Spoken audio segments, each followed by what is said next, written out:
screen is, Joe, so I know where to hit it if I want to do this with your head again, and then we can bring it back. What? That was pretty funny. It was. Now I see where it is. It's me and Dr. V. He's the man. Joe Volpicelli, Dr. V, the addiction specialist. Everything that's happening, he knows. He's going to be doing some stuff you're going to be seeing more about. I think I hear things. I think he tells me things, so I can't tell anybody. Spartacus, how are you?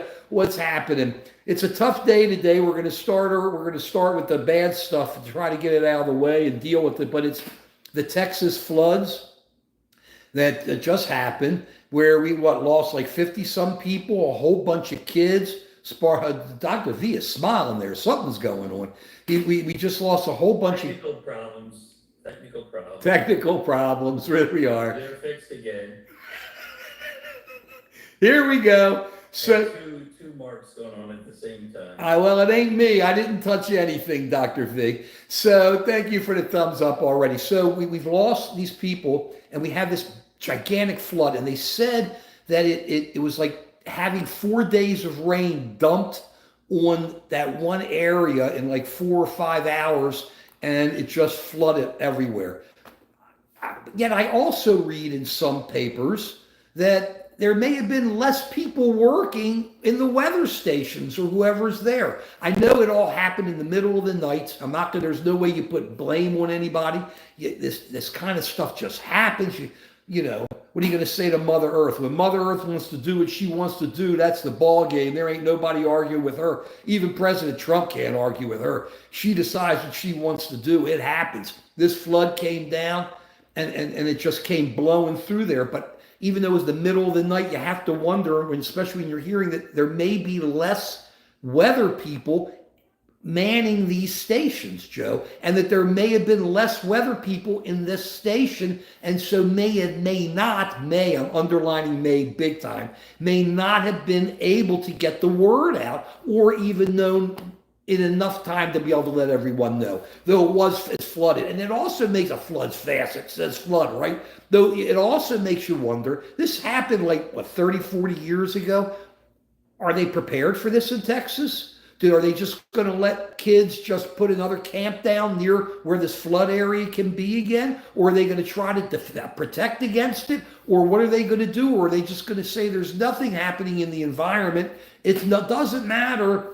Who cares? And then go, was FEMA even there? And will the federal government be able to back it up and help our fellow citizens in Texas? These are a whole bunch of questions. I think it's all going to be coming out. I don't think we're going to see that there's a real FEMA response.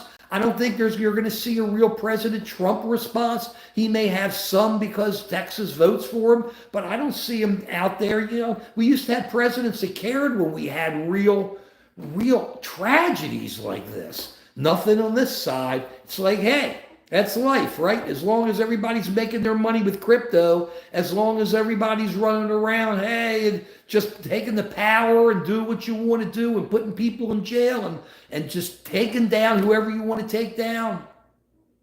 Doesn't matter, right? Poor people.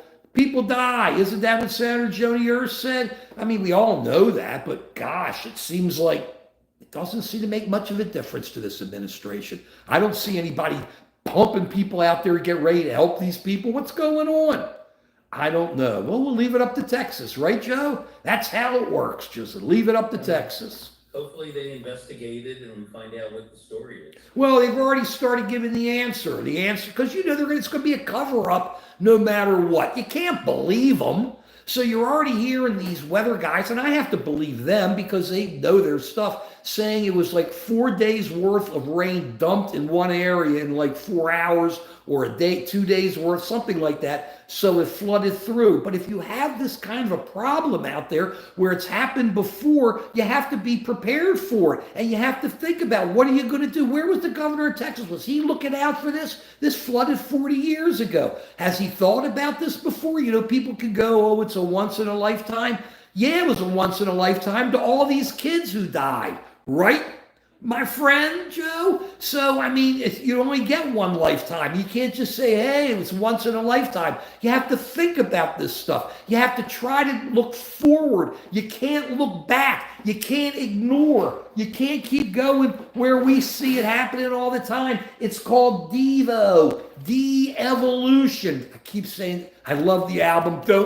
Don't break the music. The music's tremendous, great album. But they called it back then during the alternative music when it was all coming out, new wave.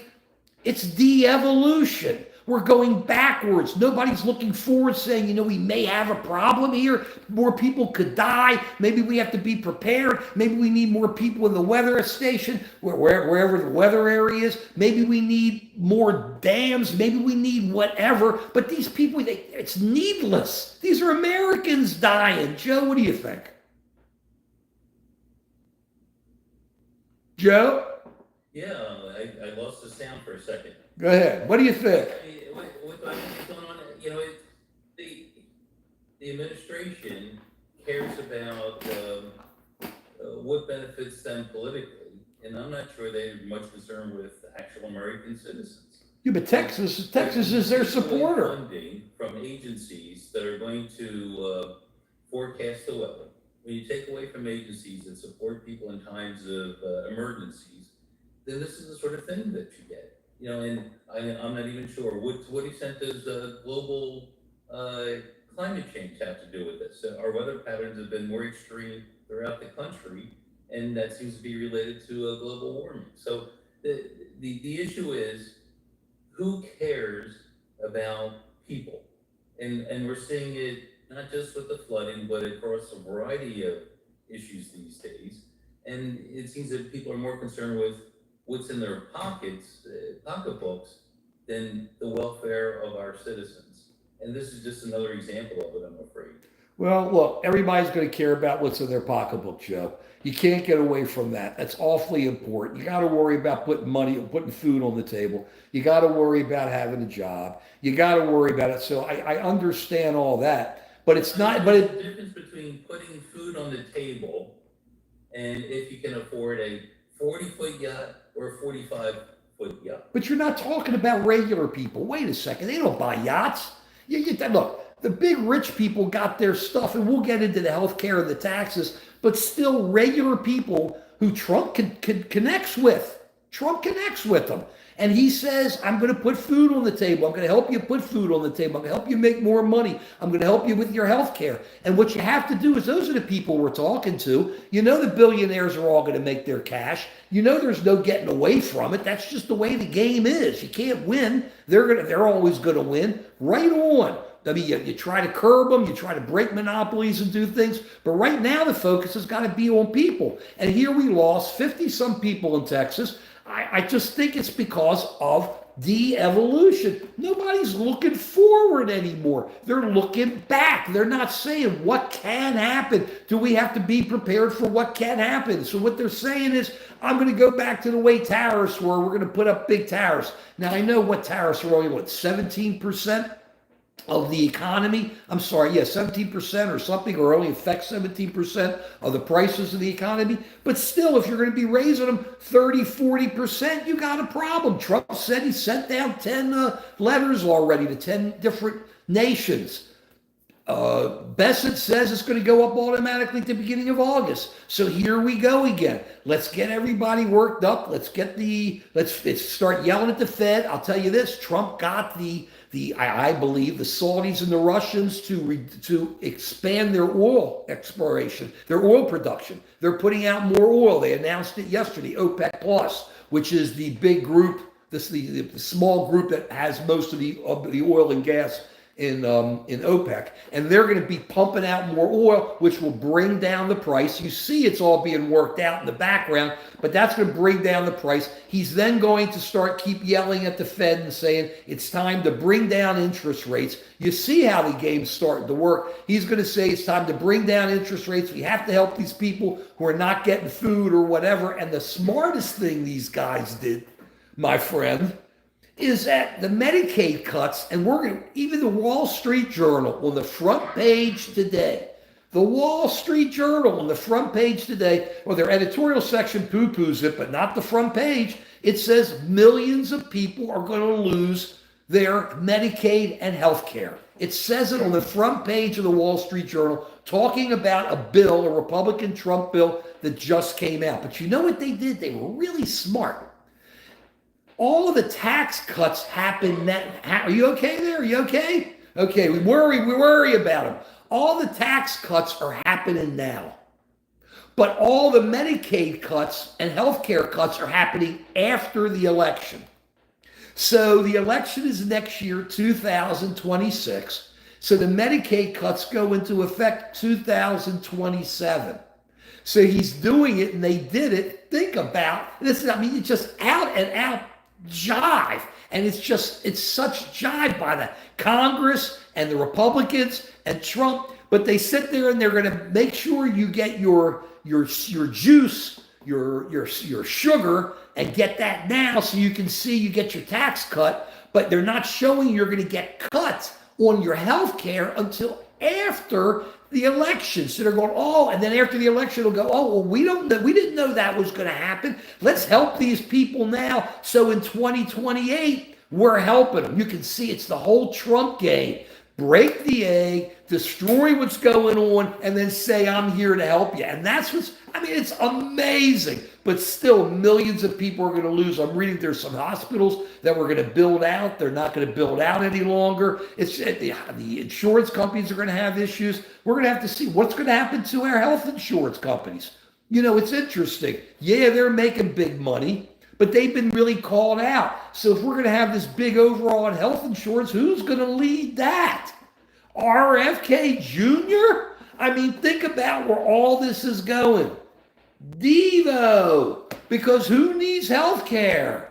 Just send them to the emergency room, Joe. Just send them to the emergency room. What do you have to say? Yeah, I wanted to sort of break it down for people so they understand what's happened. That what they're doing is they're not necessarily throwing people off of Medicaid, but what they're doing is they're making it difficult for people to sign up for it and maintain their coverage. And they're smart about this. They understand that people, when you put up barriers to something, people aren't going to follow through with it. And let me give you an example that I think people can understand. Every January, people sign up for their health club. And every month you get a bill for it. And to opt out, you have to actually go through a process to opt out. And so what do most people do? They just keep their subscription going month after month. And that's how the gyms make their money. But it works the other way, that if you have to sign up every month for something, you're not going to do it. And that's just human nature. And so what they're doing is they're making it more difficult for people to maintain their health insurance because they're forcing people to sign up every 6 months. They're increasing the number of pages of paperwork they have to go through to get your health insurance. But it's a lot more, Joe. That's know what's going to happen from that because they did that experiment in Georgia, and many people who were eligible for Medicaid wound up not going through the process. Then the nonprofits, look, Joe, I love you. I love you. I love Joe Volpicelli. I love Joseph Volpicelli. First of all, Alexandria right on. Great trade. I'm not going to tell you what to do, but it looks like you're doing well. I wouldn't tell you what to do. You know what you're doing with that stock. Mike, right on Mike, our buddy. Joe, nonprofits can help people fill things out. If you go for unemployment, this is what the answers are going to be. If you're going for unemployment, you got to fill out forms. It's just like that for Medicaid, but I think it's much bigger than that. I think that's a back end issue. I think the issue is going to be that you're going to have hospitals that are going to close. You're going to have you're going to have doctors that are not going to take care because they're not going to get paid. They're not going to provide care, because they're not going to get paid. There's not going to be any insurance for these people. So these people are not going to be able to go in and have preventive care. And if you don't have preventive care, you get sicker. And when you get sicker, it costs more. And it costs even more, and then you get even sicker. It doesn't work. I'm with you, Joe, because then when you get sicker, then it's hard to even fill in the forms. I'm with you. The problem is that this is an incentive to cut out health care. They're saying it's taxes and this, so they're saying the states have to make the payments. They're saying, look, states, you want to keep making the health care, you want to take care of the health care, you make the payments. Now, California has decided to cut payments to illegal immigrants for health care, I think, okay?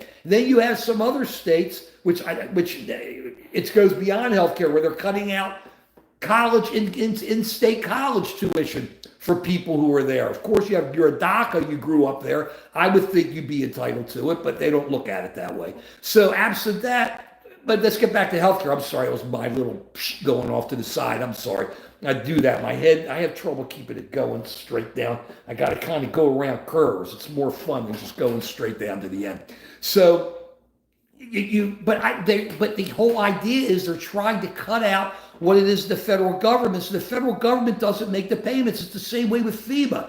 They're going to say, look, it's the states, and they're going to say they're going to blame the states. If the states can't do it, they can't do it. They can't raise the taxes. That's what the feds are going to say as they step back, and only exercise power.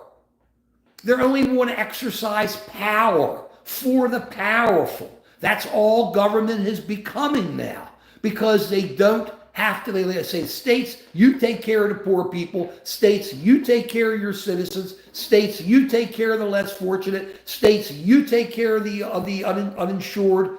States, you take care of all that. We, federal government, are going to take care of the wealthy and just take care of all that. And if you can't take care of them, too bad. Our people matter. And then we'll throw a little down. We'll cut some taxes on tips. We'll cut some taxes on Social Security. But everybody forgets that even though they're cutting those taxes, you're going to be getting less on the back end on services. So you end up either coming even or losing money. Who knows? It's just really a con. It's an absolute con. When you see it starting where the cuts, the healthcare cuts, don't start until after the 2026 elections. You know right from there, you don't have to think about anything else, that this is all a con. You got the sugar now, but you don't get the vinegar until after. The vinegar that's really going to hurt and really destroy so many people's lives. Joe, I'll let you have it. Go ahead.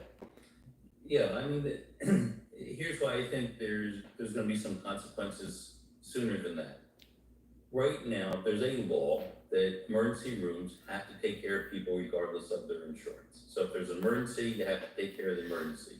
We're not complete bastards about this. Heartless bastards said if someone is sick and bleeding, that we're not going to take care of them, and that includes immigrants as well.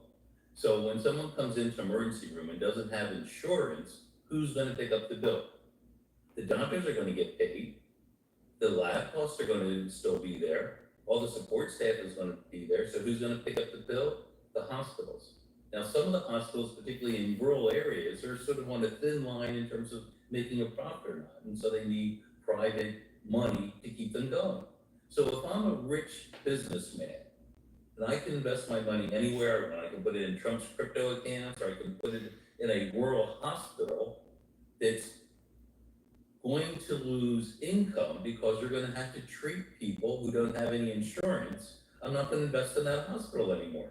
Okay? And so these rural hospitals now are going to have trouble generating the funds to keep the hospital updated, to paint the walls that are now peeling, to pay the personnel who work there. And so some of those hospitals are going to close. So what's the consequence of that? The hospitals that remained open are now going to have to treat these individuals without insurance, and so they're going to suffer the consequences. And that's why there's going to be a downstream effect that ultimately the hospitals are going to have to charge the people who have insurance more to keep the hospital open. It won't work. It won't work because they'll say, I'm not paying more insurance. Why should I pay more insurance? I'm not paying it out of my pocket. That's what people are going to say. So it then becomes a question of who's going to pay it, or is anybody going to pay it, or is there going to be that health care, or are people just not going to get the health care? And I think that's what it comes down to. I understand you want the doctors paid, Joe. I realize that. I know where your sympathies lie on all that. I'm with it. Listen, I'm with you. I think doctors need to be paid because doctors need to learn and do things to be able to help people. I'm just giving you trouble, geez. But the problem is, but you know we need doctors. But the problem is, who's going to want to man those spots? And it's even more than rural. You're going to have these problems in urban areas. You see it a lot of times where people will just flood into the urban hospitals. And then what's going to happen? Is ICE going to be sitting outside waiting to take the people and lock them up and send them out of the country? This could be part of what Stephen Miller's trying to do and Trump's trying to do to get the immigration. He'd make all the sick people go. They're going to go into the hospital. They go, aha, I gotcha. And then they can send them back over wherever they send them. Who knows? Because they don't have the best of intentions. Because government is not there to take care of people. It's Devo. It's back to the time when it only cared about people with money. And you know, there used to be people with money that cared about people. Yeah, it used to be really pretty cool. Look at the Rockefellers, all the money, even though, look, they got it broken up. Standard Oil had to be broken up. But look at all the money they put into philanthropy. Ford, the biggest anti-Semite of all time. Look at all the money that he put into philanthropy. I think J.P. Morgan did, right? All these guys did. We don't see people here. I mean, Bill Gates and Warren Buffett and them, but now it's not considered cool to do it. Now it's only considered cool to put money in your pocket and take it from the people who don't have it. Now it's considered cool to not let people have health care. Now it's considered cool to just say, hey, why do we have to worry about the ecology? Just let things flood. We know it could flood there. Let's just let it happen. And we don't have to worry about money because if the people die, they just die. Isn't that what Senator Joni Ernst said? And we all know it's true, but hey, I keep coming back to it. Why do we have to let it happen? You only get one life. There's Americans. These are Americans who are tasting it. It's horrible. It's horrible. And what is Trump doing? Has he even said anything about it? What, he put out a Truth Social? I don't know. I won't watch Truth Social. This is what our leadership is. Where are the Republicans? Where is everybody? There's no leadership. People used to care. Nobody cares about Americans anymore. Americans don't care about Americans anymore. That's what it's coming down to. Used to watch this and everybody would go, wow, my fellow Americans in another state, they're getting handled. I feel so horrible for them. Let's send in FEMA. Let's help them out. You don't hear that anymore. You don't feel that anymore because we have a government that's ripping us. Listen, it's more than just, because we have a government that's ripping us apart. We have a government that's saying, don't like each other. Rip us apart. Don't like that person because that person is different or disagrees with you. And that's what the problem is. And that's what's going on. Joe, go ahead. What point were you going to make? Yeah, I think the country was founded on the principle of supporting each other. Here we celebrated Independence Day, and that was a time when people with very different, the colonies with very different attitudes about things, banded together to fight a common foe. And they vowed to support each other. What happened to that kind of spirit? A spirit of freedom, of independence, of allowing people to be their authentic selves, and a spirit of working together as a community. It became not 13 separate colonies, but one united states. Until the Civil War. I'm sorry. Until the Civil War. It was war, yes. So we came together for war, but no, until the Civil War. Then we split up. We split up, with the civil rights movement. I'm with you, but we were founded on violence. We were founded on blood. We were founded on hostility. And I think I agree with you, Joe.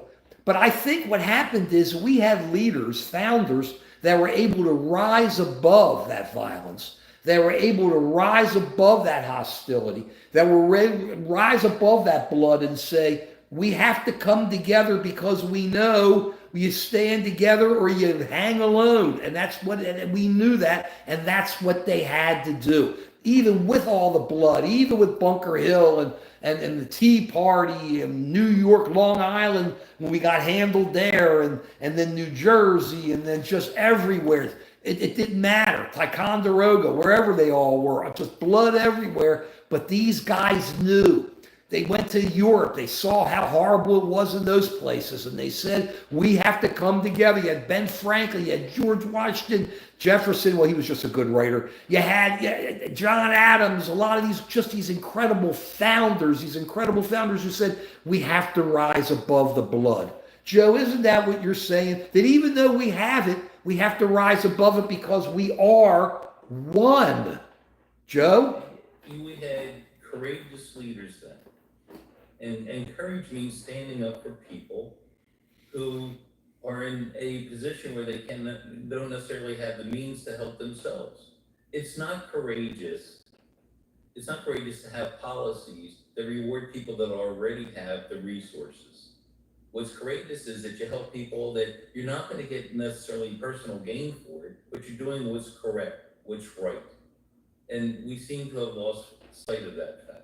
That the people the young, the older people, the people with mental illness, people with addictions, those are the people that are being swept under the rugs. And that's not who we are as a country. At least that's my belief. Now, I may turn out to be wrong. Maybe this country says, you're a loser. If you're impoverished, you deserve that.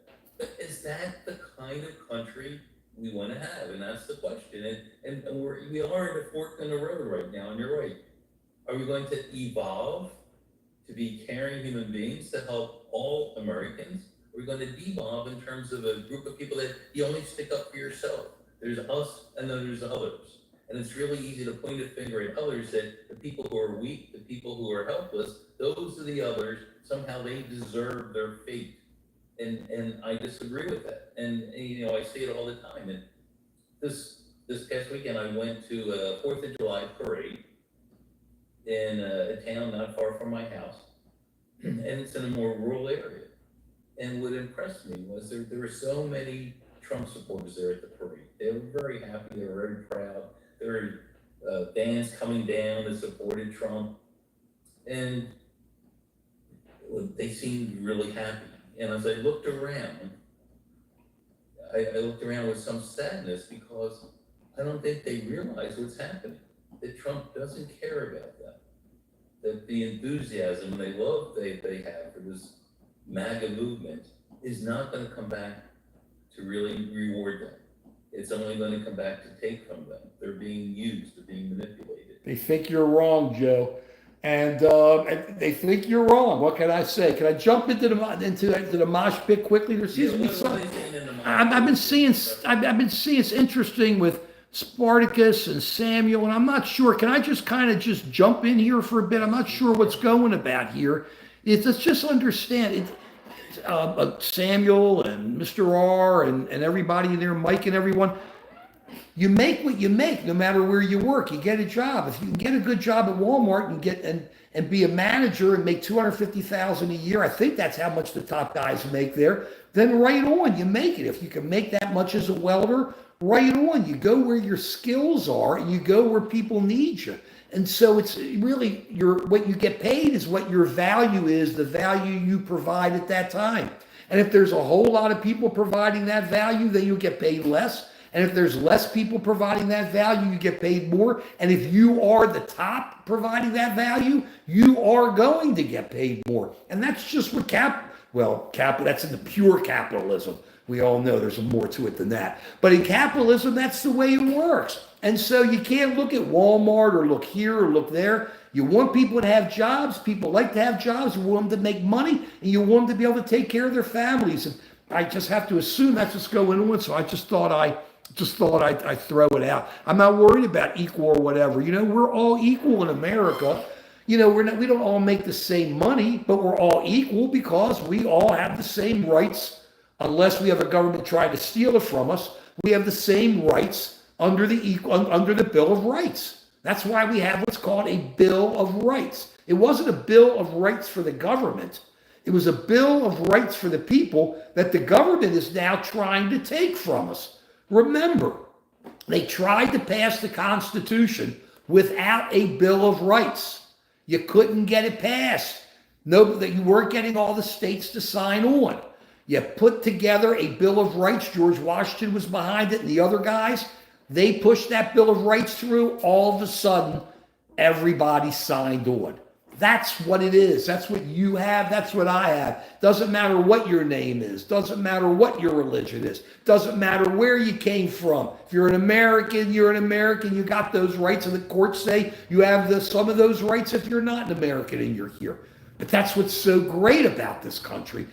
The problem we're missing is, and I was saying this, Joe, if you remember way back when the law firms were getting attacked by Trump, and you were laughing at me, and I was saying that was big. And then about Eric Adams, when I remember Eric Adams, I was jumping up and down about that, saying when you have a government coming in deciding that, oh, you can help me with the immigration, I'll drop my charges against. Remember, I said that it's all a matter of who you know. You call up a guy, he calls the judge, and there it goes. And I was moaning about that. And you see it's gotten bigger. I was right. It's gotten bigger and bigger with the law firms with no backbones that wouldn't stand up and get their orders from the court to stand up to Trump, because we are losing our rights. It's all the basic rights. Healthcare is I think to me, basic for all of us in some way. We all are entitled to some type of minimum health care, but we, under the Bill of Rights, we're all entitled to our rights, and they are getting taken from us, Joe. And it's all part of the health care. It's law. It's lawless government, and that's what these people are not seeing. It's easy to wave a flag. I'm happy they do. I flag on Just an American Citizen. I believe it. I love this country, and I love Old Glory.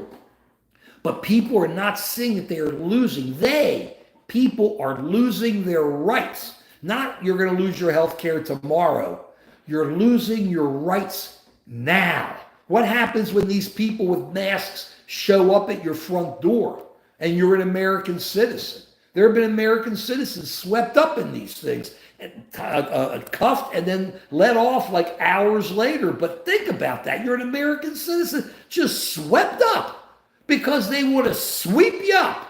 They got no basis for it. You're an American citizen, and they sweep you up. You know I've been yelling about this, Joe. You know I've been worried about throwing American citizens out of this country. Trump loves it. Trump's talking about taking American citizens who became naturalized American citizens and taking their citizenship from them. How much closer does this guy get to taking your citizenship or mine? Or his supporters who he thinks isn't a supporter anymore? The jokester, Elon, I'm sending you back to South Africa and I'm taking your citizenship from you. That's what Trump said. He believes it. Remember, he's bringing all those South Africans over here. I have no idea why. They sure don't have it that bad over there, but the people they're bringing, but he's going to send Elon back. This is what's going on. It's insidious. It's insidious. It's just coming in, taking this right and taking that right. It is horrible, and everybody's got to see it. It doesn't matter. If they take a right from you, Joe, they're taking it from our MAGA friends, they're taking it from our left-wing friends, and they're taking it from our middle-of-the-road friends. That's what's going on. No, he's coming up. He's got something to say. Go ahead, Joe. I know he agrees with me on this. Go ahead, Joe. I've been reading some of the comments in the chat, and there's a really good chat discussion going on. Great. And one of it has to do with basic rights, including the right to health care. So a question I have is that a right that we have? No. And some people are arguing that no, you have to work for, the right to see your doctor. You should pay to see your doctor, and that's how it works. If you don't have the money, you don't get health care. How we want to run the country? That's a great question. Great question. Let me say from a little bit of experience that when I went to medical school, I had an oath that I was going to help people. It wasn't an oath that I was going to get paid. It wasn't an oath that I'd make a great living. And there was a relationship I had with my patients, and I got reciprocated. In the old days, doctors would go to patients' houses. You didn't have the money, they'd give you a chicken or whatever. It was was a calling, a vocation, not a job. Did you get a chicken? Did you get a chicken?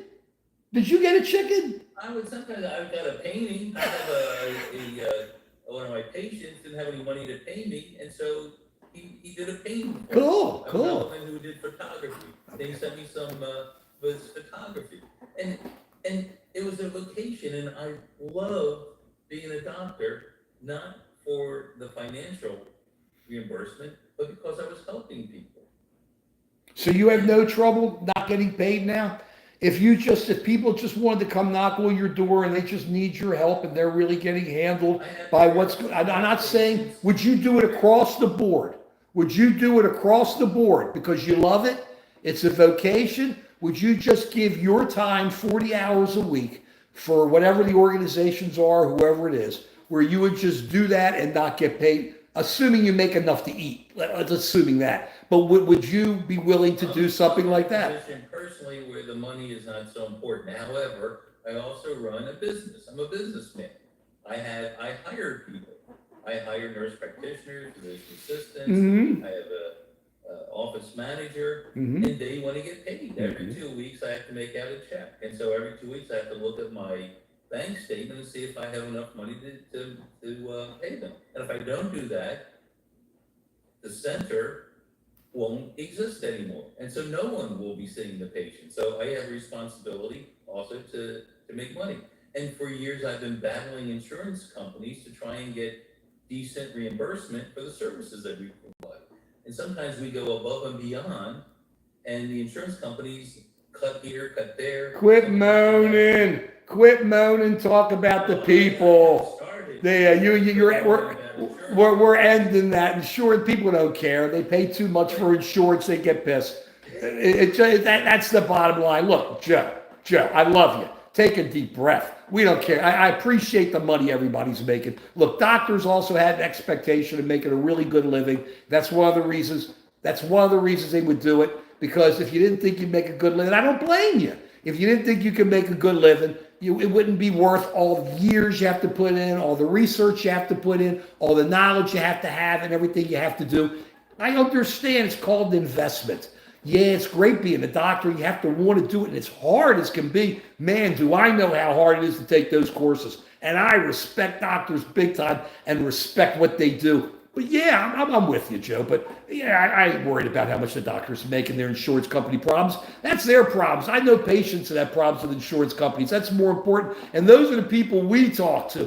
You have your staff to deal with it. These people don't. They don't know what's going on. And the problem is, when I said the answer, no, is there a basic right to health care? I was being technical. There is no basic right to health care. There is a basic right to speech. There is a basic right to the press, supposedly. There's a basic right to religion, but there is no basic right to health care, though I believe there should be. And most Americans do. It's not enshrined in law. So that's why you have an issue of what's that basic right and how much is that basic right are you entitled to or someone else entitled to? And it really leads to big issues. But to me, it's certain things are easy. You need a hospital in a community. You got to have a hospital in a community. You need doctors. You need nurses. You need PAs. You need people to help Americans who are going to be sick. It's going to cost us, everybody, more money to support these people when they get sicker. And we're not going to have the research to be able to help them when they get sicker because RFK Jr. is cutting all the research. They doged all the research, and Trump doged all the researchers, so much of the research. So we're falling behind in research so you can get sick, and the hope for a cure may not be there, but still, you're just going to get sicker and sicker because when you're sitting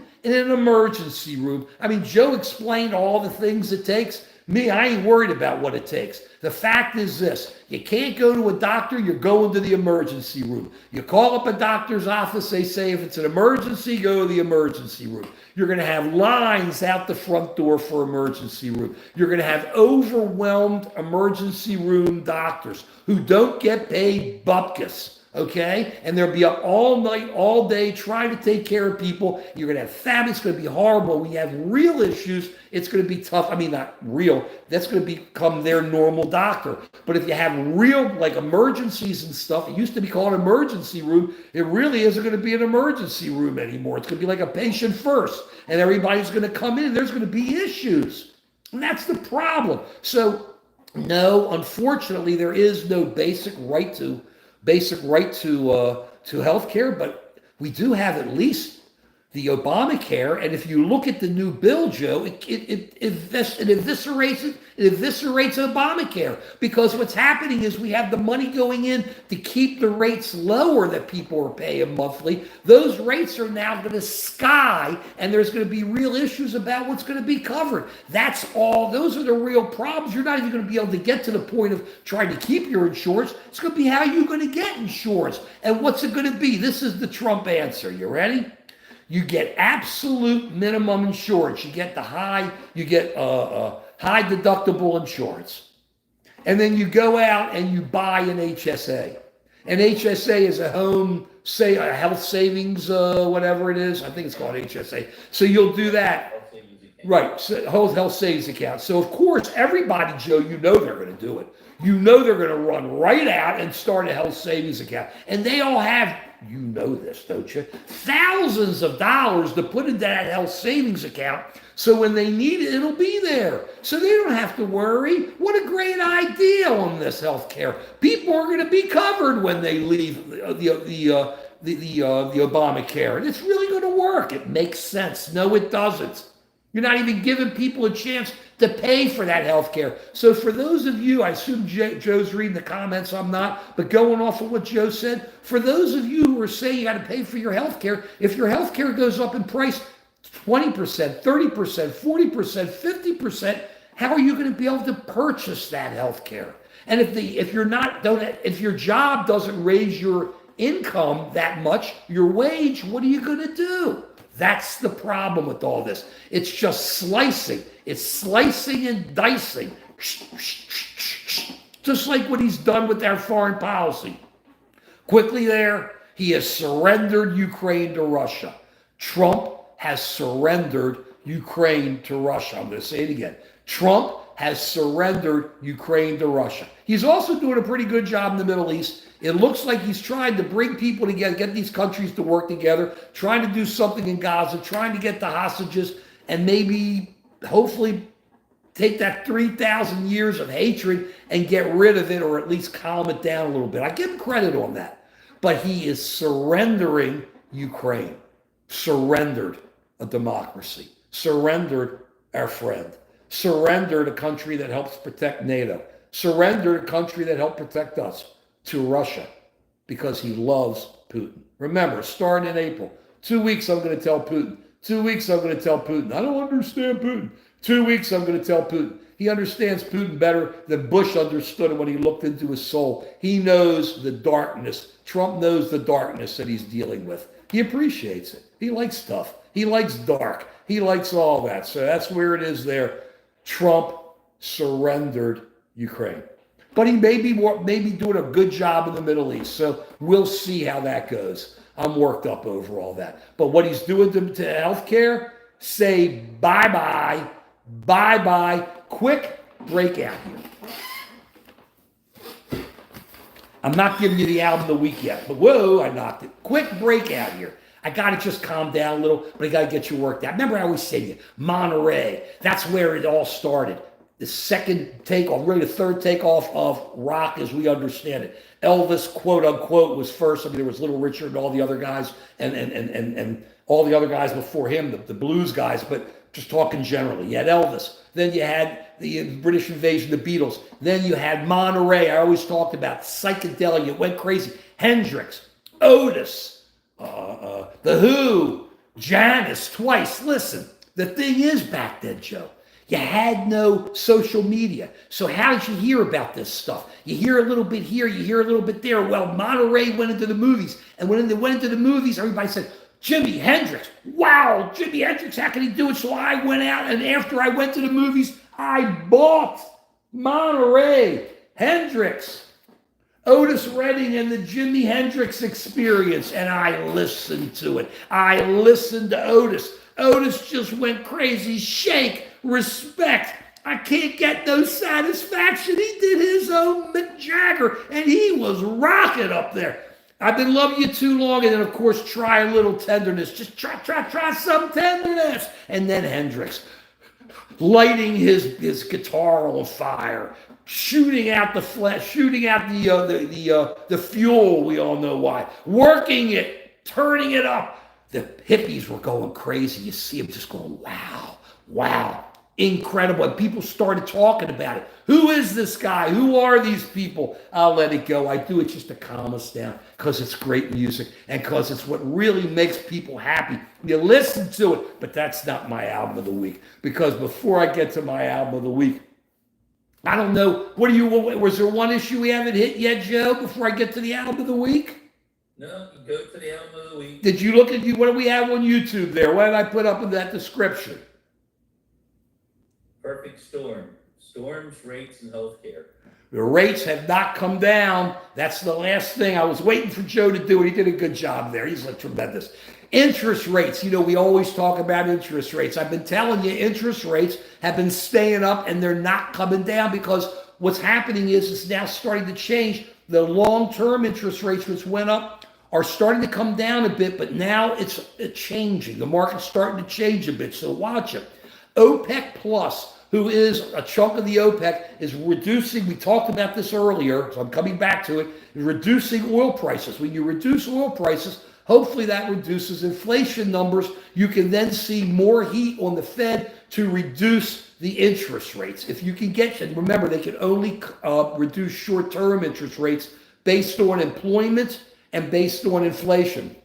So if they can reduce it more, you can then hopefully bring down the mortgage rates a little. But they're staying stubbornly, which I said for years, between 6.5 and 7, and it's still there, right in there. Hopefully we can break it down a bit, but keep this in mind. And there's a big article saying people who bought and they don't see the interest rates dropping and wow, what a problem. And I'm going, I don't understand. You buy a house to buy a house. If you can't afford it, don't buy it. You don't buy it for it to go up in value. Joe hears me say this all the time. People misunderstand. You'll hopefully, when you're in a house for years and years and years, you'll make money on it. But the money you're really making is you're living there. It's your family. It's your soul. It's where you grow. It's what you do. It's what you love, okay? You're going to be putting big money into it. You have to maintain it. You have to pay taxes. You have to pay, if you're in Florida, let's think of all the insurance you have to pay. You have to do that. In California also, I believe. You have to do that, but forget the interest rates. If the interest rates don't come down, they don't come down. If you buy a house, if you get lucky, what's great about our market is if they go down, you can refi. If they go up, you just hang on to your interest, your loan, and the interest doesn't go up, depending on the term, of course. And you can do what you want to do there. So I'm saying don't look at it and worry about buy it thinking, oh, I hope interest rates go down. Yeah, you hope they do, but you're buying it to buy it. And keep this in mind too. I'm looking all around. I said this a couple months ago, Joe, did I tell you? Housing was slowing down, and we talked about all that inventory. If you drive around now, I don't know, have you been looking, Joe? There are for sale signs in a lot of areas that have been sitting a lot longer than anybody thought they would sit when they used to just turn real fast. Housing is not turning that fast now. So if you want to buy a house, if you can afford it, get it. Over the years, it's worth it. If you love your house, it's worth it. You do it. But don't buy it thinking I'm going to be a zillionaire. And don't buy it thinking, oh man, if I'm sure interest rates are going to go down. They may not. You may not move fast enough to be able to do it. Who knows? If you buy a house, buy a house. Don't worry about it. There's plenty of inventory. Make your move. It's something to consider if you can afford it. And one other thing, Joe, don't get that credit card with home equity loan on it. Joe's thinking about it. I'm yelling at Joe. No, he isn't. I'm just joking. Joe's thinking about it. I'm going, yes, I'm saying I'm joking, but Don't you see those ads? Here's your credit card. You can get up to $250,000 in equity off your house. Just send it to us. And you know, when you go to the hotels, you'll get 10 points or 8 points for every dollar you spend. And you get points for this and points for that. Think how dumb this is. I mean, it's great for the business, for the company selling it to you if they've got plenty of equity behind it, if they want to foreclose on you, or if they need to foreclose on you. I'm sorry, not if they want to, but if they decide because you default. Why are you taking a credit card with your house's home equity on it? This is your home. This is your house. This is where you live. Don't get these credit cards. I don't know the companies. I'm sure it's legit. I'm just saying, for your own sake, don't take it. You pull out that credit card, you go to Target, you go to Walmart, you're taking your home and spending it. You go to Hilton, you're taking your home and you're spending it. Don't do it. Please don't do it, because this is what's going to happen. All of a sudden, you're going to be getting calls from everybody, and you're going to be going, I can't handle it. I can't even look in the mirror. I need a psychiatrist. Who am I going to call? And you're going to be calling Dr. V to help you out, because he's going to say, why did you get addicted to that? You should have listened to my PB Mark. And now talk quickly about the addiction part of it, Dr. V, and how you don't let it take control of you. Yeah, I mean, addiction actually comes from the word of borrowing, and that people, when they had loans and they couldn't pay back their loans, there was a law that they became a slave of the person who they owed money to. And that's where the word addiction comes from. And that's what's happening to people who put up equity from their house. It's happening to the country, that as the deficit increases, we're going to become increasingly dependent on the money that we pay in taxes is going to be used to pay back the loans that we have. And so we're addicting the next generation of people to this huge deficit that we have. And for what? For what's the service? It's the big beautiful bill is mostly supporting people who already are rich and are going to get more tax breaks. And my question is that the kind of country that we want?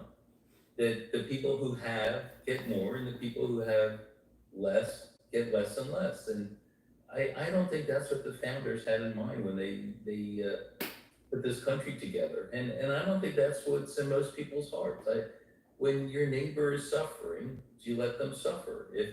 If you have an older neighbor who is letting his lawn go, do you go over and help mow the lawn? I mean, that's what this country's been founded on. That's what makes this country great. And we're losing that. And, and as I look out, I see a malaise that people are becoming more isolated.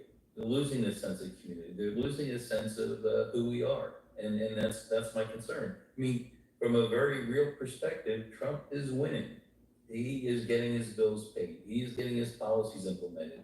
And when people put up resistance, he has a way of, stifling that resistance.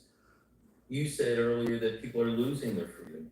I don't think people are losing their freedom. I think they're giving it up. I look at my university that changed this policy on DEI so that they would not lose federal grants. And so they present themselves as being pro-freedom. They present themselves as being concerned with others, but when their interests are being threatened, they taco themselves. And the law firms that taco, that gave up.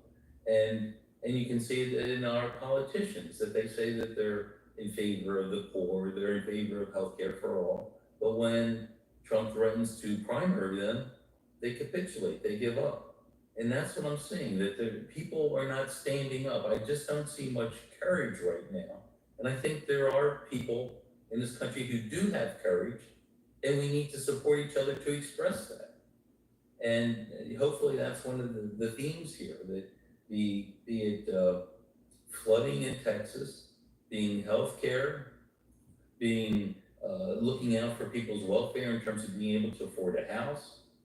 All these things together combined, that are we a country that's going to support each other to thrive and to prosper? Are we a country that's just going to look out for our own individual interests and get what we can and screw other people And if they don't have the resources, well, it's their fault. They should work 2 jobs or 3 jobs or whatever it takes. Then I'm not gonna reach out and try to help them. Let them do it on their own. And so that's the question. That's the question I asked for the people in the chat. What kind of country do you want? Well, everybody forgets, Joe. I've always been a big believer. People work together, you can make yourself a much bigger piece of pizza, a much bigger pizza pie. And then you can get yourself a bigger piece of pizza from that bigger pizza. But if you're all going to fight over a small pizza, it ain't going to be much there for you. You got to work together to try to make it bigger, to make people better, to make it all happen. You just have to. But they're not looking at it that way because it's easy to be there. I'm a victim. I got screwed. Therefore, I got to screw you, or I got to step over you to get something done. It's going to take people a while to realize. That's why I'm saying it's all this cynicism where they're taking these cuts for healthcare and putting it until after the 2026 elections. It's total BS. People don't see it. They don't understand it. So they think they're going to get away with it. And they might, though you're going to start seeing some of these problems go on. One little side thing, though, if I may, I've been complaining about the reduction of the value of the dollar. Haven't I been talking about that? It's like worth less than 100 cents on the dollar now. It's like now 90 cents on the dollar if you go out and buy a euro. If you go and buy something that's been imported in, your dollar, that value, the price has now gone up because the value of your dollar has gone down. Okay? But there's a very interesting other way to look at it. If you're paying back debt, and your debt was based on 100 cents on the dollar, and your dollar is now worth 90 cents on the dollar, your debt has now been reduced.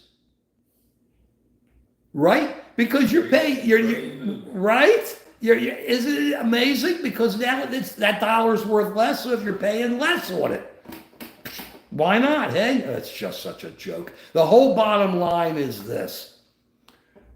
Our economy is in real mix-up trouble. We're waiting to hear what's going to happen with the tariffs. We have no friends. We have no allies. We're beating on people who used to be our allies, just like we're beating on each other, and I'm sick and tired of it. And it's time we start coming together. I've been saying it for the longest time, and I'm not saying peace. I love everything. Though I listened to Bill Medley's song, Peace, Brother, Peace. I really did like it. One thing to remember, the cool thing about our music, the boomers, the old guys, is that what we do is we put stuff together to try to help Bangladesh, to try to help the world, to try to help others, make money, farmers aid, all these different aid rock groups. We did all those aids. That's our generation because we cared and wanted to make it work, and it did matter. Look backward, that's some good stuff. And one way you're able to do it, I don't think these guys, I don't think this group played at the Live Aid or any of the others. They may have, but what a great group. Our album of the week, Little Queen, Heart. I loved Heart. I saw Heart 3 times. They rock. This album, though, had it all. Ooh, Barracuda. Huh? Right, Joe? You know that one. Absolutely. And then we have Kick It Out. Hey, kick it out. I don't know. Kick it out. And they had Little Queen. We all know Little Queen. And just some great music on Go On, Cry to Me. And they were incredible. And they got bummed. If you hear afterwards, they said they were too, made to look too beautiful or whatever. Who cares? The guys look good too. What do you want me to say? I never looked as good as any of these guys. And I didn't look as good as the sisters. I can't look as good as any of them, Joe. I don't even look as good as you. You and I were like character actors. We got mugs. You and me, we got mugs, you and me. But I said, quit moaning because you're beautiful. The sisters were beautiful. The guys were beautiful. And they made some great music. Listen, when you listen to this album or any hard album, listen to one side. Put on the headphones. Turn off the video. Who needs a video? Turn it off. Listen to it. Just think. How did they put it together? These people had to sing. They didn't have great technology then. They were just starting to put it all together. And you would just sit there and go, Just make sure you don't do one thing. Don't have an alarm clock on that breaks the whole feel of it, okay? Because if there's an alarm clock in an album, it's not rock. Get Heart's album, Little Queen. They were great in concert. They were tremendous. I loved them. Their music's great. Rock and roll. rock and roll, feel good, peace, love. If it's square, we ain't there. What else? I was listening to Soul and Inspiration the other day. I'm just trying to think of some other good quotes. There's some good quotes. I'll come to them. I don't know. I can't remember anymore. I'm lost. I love you. I know the feeling. Oh, it's just been a long day. I've had 2 auditions today. It's just been crazy. Got up early, had to take the dog out, and had to work. Joe had to work me up to get me moving today. So I love everybody. Rock and roll. We're back Wednesday at 5. We'll have a lot more for you then. Things are happening, but keep an eye out for really what's going on. We try to keep you through the loop. Healthcare is going to go downward, okay? Economies, we got some real issues. But I'm not talking about the stock market. And interest rates, they may be coming down. Get ready. We're going to see you Wednesday, Joe, and that's the way it is. Period. He did not go green screen. We love you. See you Wednesday. Capitol Raceway.